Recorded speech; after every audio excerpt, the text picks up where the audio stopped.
today's video, I'm going to be answering all of the questions. Ever since all that stuff happened to Addie, we have been getting like continuous questions on what exactly her like condition, disorder, I'm not really sure which one it's classified as, but like what it is, what it means, and just lots of people have questions on like the situation. So I wanted to kind of sit down and make like a thorough talk through video, answering all the questions that we've been getting nonstop. She's just like, she's hyper. She keeps looking back at me. She's like, I wrote down just a list of questions that I kept like seeing again and again, or questions that I thought were like beneficial to answer. These questions all pertain to like her situation. I don't know if all of these situations are the same. I'm gonna assume that they're all not. But basically, just a recap, I'll put some of the videos down in the description bar below. Basically, Adeline was diagnosed with what's called central sleep apnea. And I've talked about this a little bit throughout like the last few videos. Her brain forgets to tell her body to breathe. Yeah. So there's different kinds of sleep apnea. There's central sleep apnea, there's obstructive sleep apnea, and there's mixed sleep apnea. The way that the doctors had described it was that her brain forgets to send a signal to her lungs to breathe when she sleeps sometimes. The way that they diagnosed her is they did a sleep study, which basically they put, so it was a belt around the chest and then one like kind of like below her belly button. Yeah. And then she had it was kind of like a breathing tube that went like into her nostrils that was charting her breathing.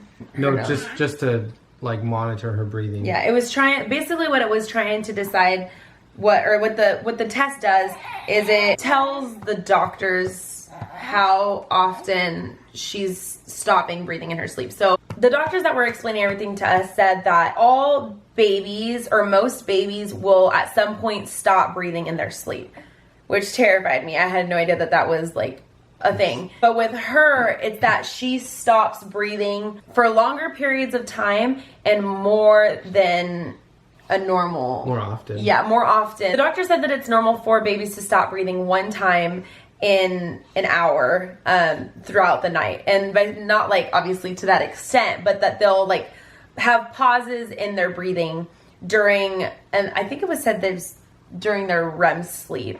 The doctor basically told us that she stops breathing several times an hour, not just like the normal like once or twice. You know, it's like a handful of times. Yeah, and it's for longer periods of time. Central sleep apnea is not uncommon. So based off of what the doctors were telling us, she said it's pretty common. It's mostly seen in premature infants. However, it can be seen in a variety of ages. It can be in a completely normal, healthy child. One of the questions that people were asking is if there's any symptoms of this condition or whatever you want to call it. And the answer is no. There's no signs. Unless you have a sleep study done and you know that your child is not breathing several times throughout their sleep, then there's no way to tell. Like there's no sure signs, there's no like even risk factors, I guess you could say. The only symptom is like not breathing. It's just not breathing.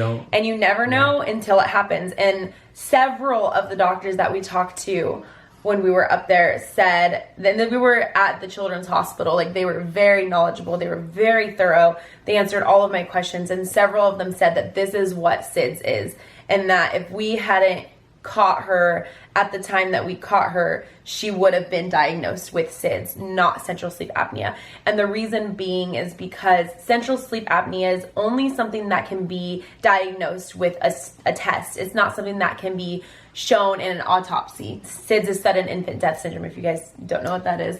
It's something that is very common, just like central sleep apnea is very common. It's obviously not as common for them to actually, like not every child who has central sleep apnea is going to pass away in their sleep. They're not going to like stop breathing and completely go unconscious. There's different like severities of it. Right. Like I think some babies is, you know, a couple seconds. That's kind of more about like what the condition is. And honestly, like we learn more about it. Like I feel like every day, it's just something that is completely random. It can happen to any child. And it really makes me feel like lucky that that's never happened before, like with all of our kids having as many as we have. Like we're so lucky that it hasn't happened before. I mean, they could have had it. It just right. wasn't and they totally bad could have for us for something to actually happen. Right. And another question that people had was, is it genetic? And the answer is that we know of is no. It's just something that is completely random.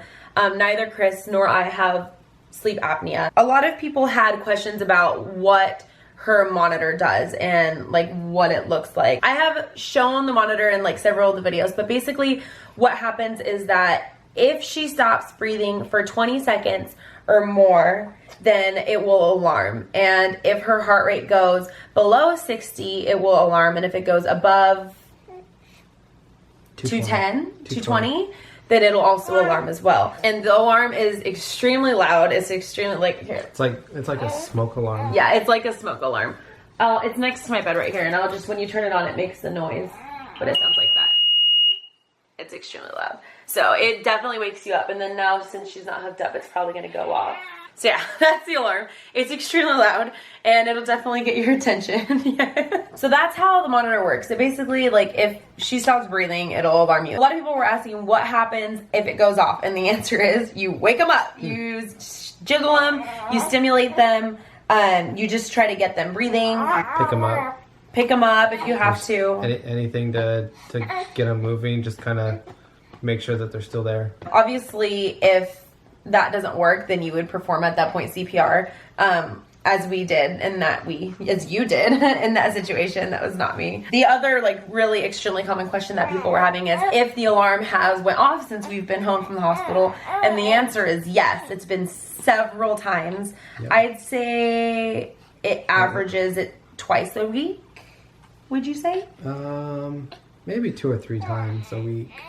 And those are times. Those are real ones. Yeah, that's what I was gonna say, is that she's hooked up to her monitor, and if she kicks her, sometimes she'll kick her, like her legs, and it'll pull the wire off, and then it'll alarm at that point. So that would obviously be a false alarm. Other times, it'll alarm, and I'll see that the probe that is connected to her had moved, and then it'll alarm at that point. But I'd say about 2 times a week, the monitor is hooked up completely perfectly fine, and it alarms and it goes off, and it'll tell you on the monitor, it'll tell you, it has a little light that shows if she's not breathing, if her heart rate is higher, if her heart rate is low, or if it's like something like low battery or the probe came off or something like that. It tells you what's going on. So at those times, it has a pair of lungs on there that lights up, and 9 times out of 10 it will beep once. So like when the alarm goes off, it'll go beep beep beep, and most of the time she'll stop breathing for 20 seconds, and it'll beep once, and then it'll stop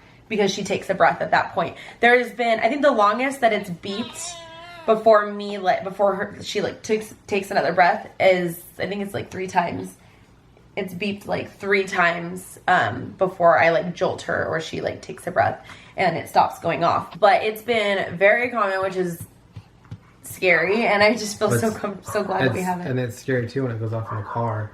Yeah. You know, especially the first time it went off, it was in the car. Most of the time, one of us will sit with her in the back. A lot of people were asking how the monitor like hooks up to her and how often she has to wear it. She only has to wear it when she's sleeping. And even then, if she is physically attached to me, like if I'm carrying her, I don't put it on her because I can obviously feel her breathing, and I just like constantly check. So unless she's like physically touching me, I put the monitor on her. And even then, a lot of the times, she's still hooked up to the monitor. The way that it connects to her is let me see if I can pull it up. It's similar to how she was hooked up at the hospital. There are these 2 little sticky, I call them probes. I don't know what like the actual, I think they're like probes. I don't know. They stick onto either side of her chest, and it monitors her heart rate and it monitors her breathing. A lot of you guys were also asking how long she's gonna have to be wearing this machine. Sorry, she's like all over the place. She's very antsy right now. I think she's getting tired. But a lot of people were asking if it's something that she's gonna grow out of, and the answer is yes. At least it should be something that she grows out of. Most infants that have sleep apnea have the central sleep apnea,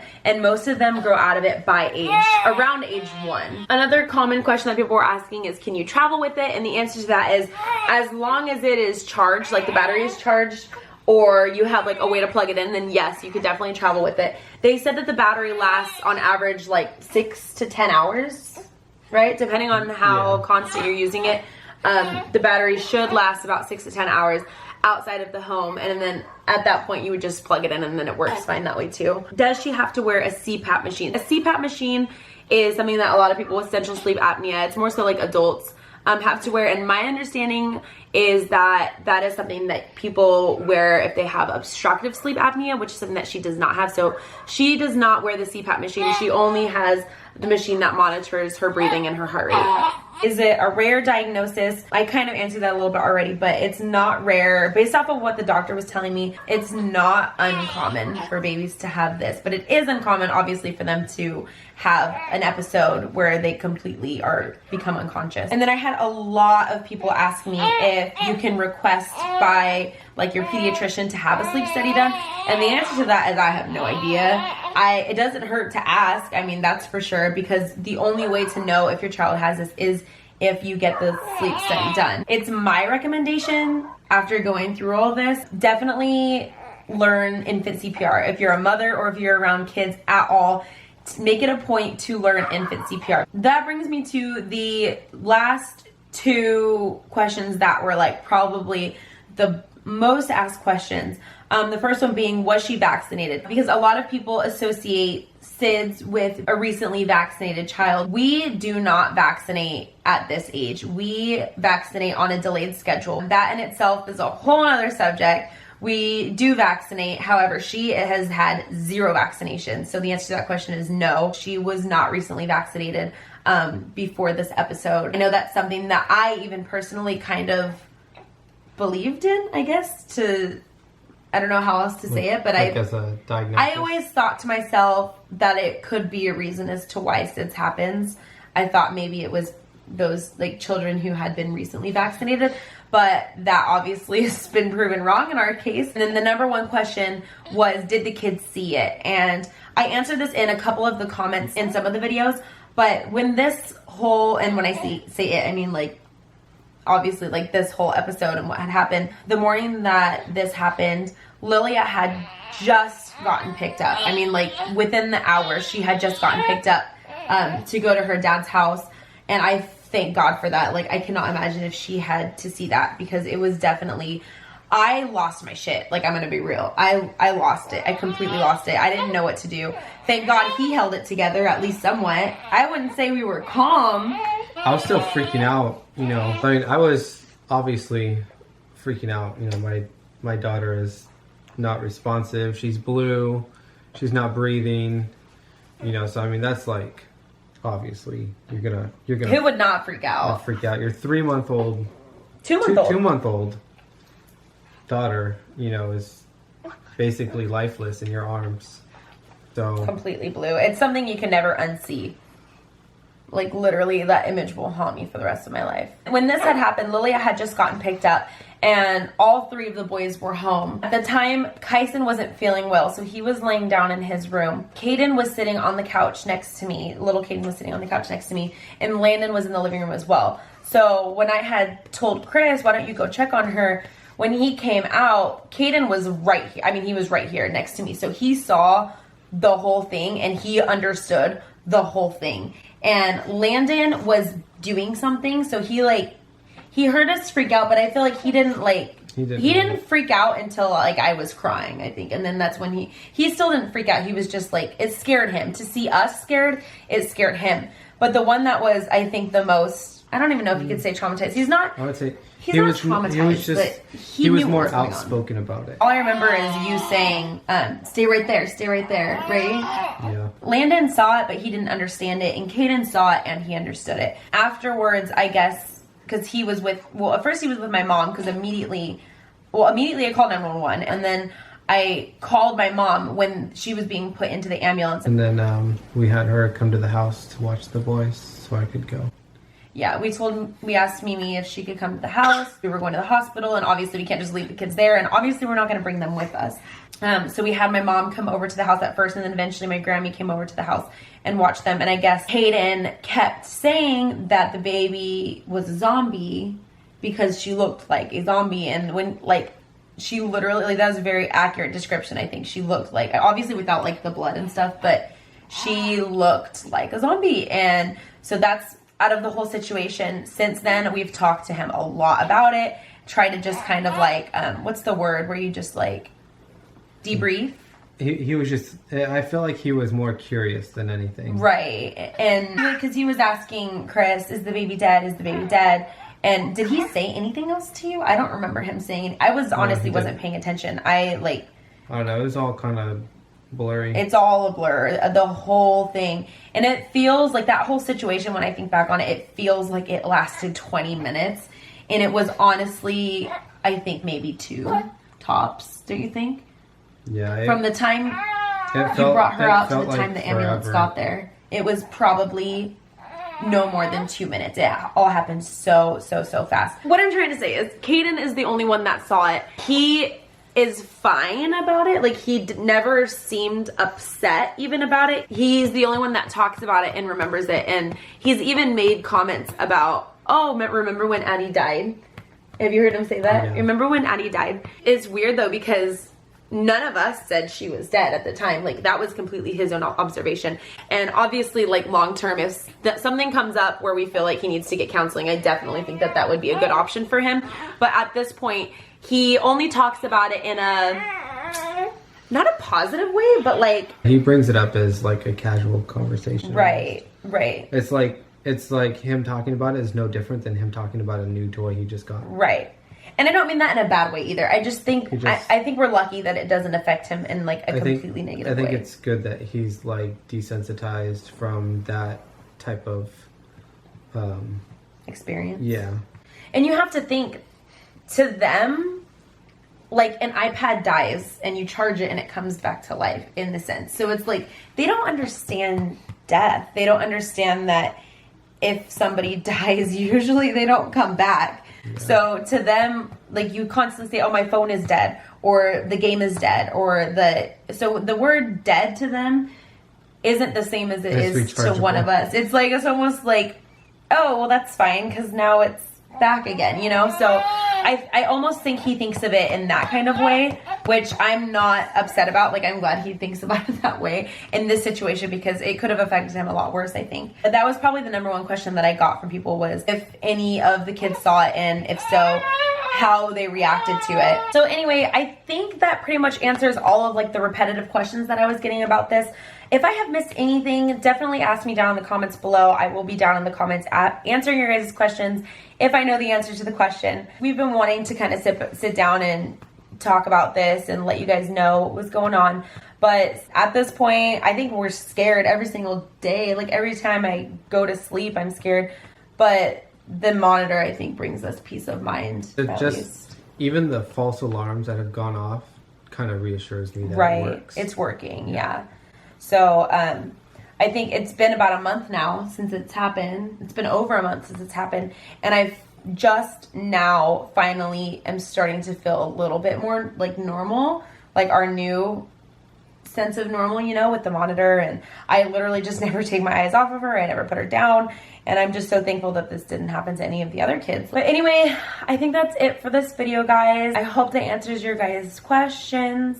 And it was hard for us to make this video, so try not to be too hard. Yeah, that is it for this video, guys. And we will talk to you for our next video. Bye.